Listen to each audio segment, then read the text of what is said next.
Bismillahirrahmanirrahim. Bahwasanya awal Islam adalah syahadat alla ilaha illallah, kesaksian bahwasanya tiada ilah yang hak untuk diibadahi kecuali Allah dengan benar. Wa anna Muhammadan, dan bahwasanya Muhammad sallallahu alaihi wasallam adalah abduhu wa rasuluh, hambanya dan rasulnya. Ini rukun Islam pertama, rukun awal dalam Islam.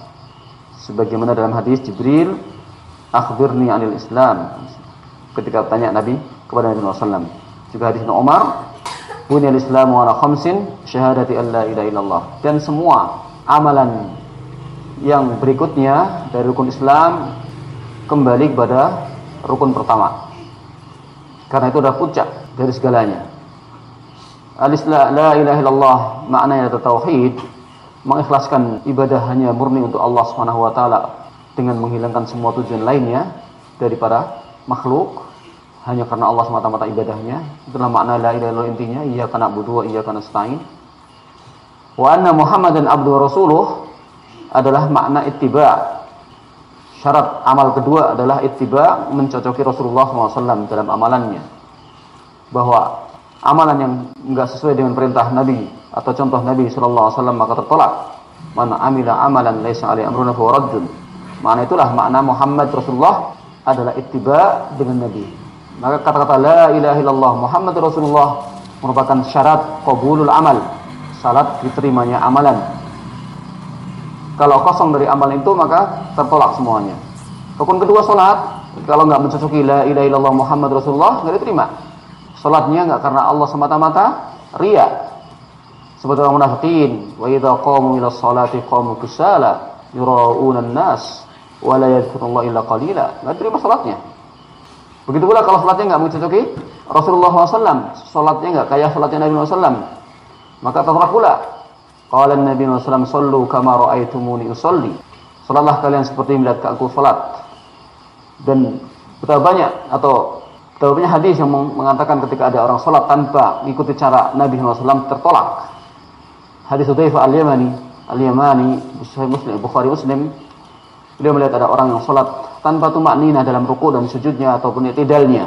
Jadi sebelum semua anggota ditempatkan pada tempatnya, enggak i'tidal, ya, dia langsung ruku', sujud.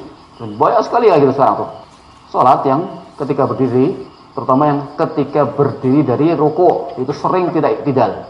Ya, banyak tuh yang salatnya habis ruku' baru baca sami'allahu liman hamidah rabbana langsung turun, padahal belum sempurna gerakannya. Padahal yang sahih gerakan salat itu semua hampir sama kedudukannya, panjang pendeknya, ya, mengikuti berdirinya. Kalau berdirinya panjang maka ruku' dan i'tidalnya panjang, sujudnya panjang, duduknya panjang. Kalau pendek-pendek, jadi mengikuti berdirinya. Jadi kalau berdirinya baca banyak surat, panjang surat, berarti ya rukunya panjang, berdirinya habis ruku juga panjang seperti itu. Ada yang surat. Makanya ketika itu Hudzaifah al-Yamani radhiyallahu anhu melihat ada orang kemudian ruku dan sujud dan i'tidalnya enggak tumakninah. Ditanya, "Kamu salat kayak gini sudah berapa tahun?" Kata dia, "Sudah 40 tahun aku salat kayak gini." "Kayak gitu salatmu setiap waktu?" "Ya." Nah, Allah ya, kata dia, "Kalau kamu mati salatmu dalam keadaan seperti ini, mutta ala ghairi fitrah." Engkau mati dalam keadaan tidak fitrah, ya, ala ghairi sunnah. Maka hancurlah amalmu sejak 40 tahun sampai sekarang belum ada faedahnya. Karena salatmu enggak tumakninah. Menunjukkan apa? Bahwa ngikuti Nabi sallallahu alaihi wasallam dalam salat adalah amrun wajib. Karena kalau salatnya pun enggak sesuai dengan Nabi sallallahu alaihi wasallam, tertolak tadi. Sebagaimana dalam hadis Abi Hurairah, ada seorang datang kepada Nabi sallallahu alaihi wasallam, dia salat dengan tanpa tumakninah. Terus salam kepada Nabi sallallahu alaihi wasallam. "Assalamualaikum ya Rasulullah." Qala waalaikumsalam. "Shalli fa innaka lam tusalli." Mas, salat lagi kamu karena engkau belum salat. Salatlah dia 2 kali. Datang pada Nabi sallallahu alaihi wasallam mengatakan lagi, "Assalamualaikum ya Rasulullah." Qala shalli fa innaka lam tusalli. Sampai 3 kali. Salatnya masih seperti itu pula. Maka setelah 3 kali dia mengatakan, "Ya Rasulullah, ma uhsinu illa hadza." Aku tidak mampu lebih baik daripada ini. Ini salatku ini. Qal, alimni, maka ajarilah aku ya Rasulullah SAW. Lihat, 3 kali salat dalam keadaan tumakninah ditolak semuanya. Kenapa? Enggak mencocoki Rasulullah SAW, tumakninahnya, bacaan-bacaannya dan sebagainya. Maka nanti kemudian idza qumta ila salat, maka jika kalau menghadap Bapak mengamalkan salat, berdirilah, takbirlah, kemudian bacalah, diterangkan dari awal sampai akhir. Ya, kalau kamu sholat ini diterima oleh Allah Taala. Bukan bahwa salat pun harus mengikuti Muhammad sallallahu alaihi wasallam dari kata-kata Muhammadur Rasulullah sallallahu alaihi wasallam. Wa kata zakat. Ya, zakat juga harus sesuai dengan kalimat la ilaha illallah Muhammadur Rasulullah. Karena Allah ikhlas murni pemberiannya, bukan karena terpaksa, bukan karena didorong oleh ketenaran, ya, biar dikatakan orang dermawan, enggak, tapi murni karena Allah Subhanahu wa taala. Ya, juga karena mencontoh Rasulullah SAW salat zakatnya itu. Harus ngilmui zakatnya bagaimana menzakati hartanya atau bagaimana tata cara Nabi SAW dalam ilmu zakat. Wah, kata. Begitu pula saum. Nabi SAW bagaimana saumnya? Karena dalam hadis dikatakan rubba shaimin laisa min siyamihi illa al-ju' wal 'atas.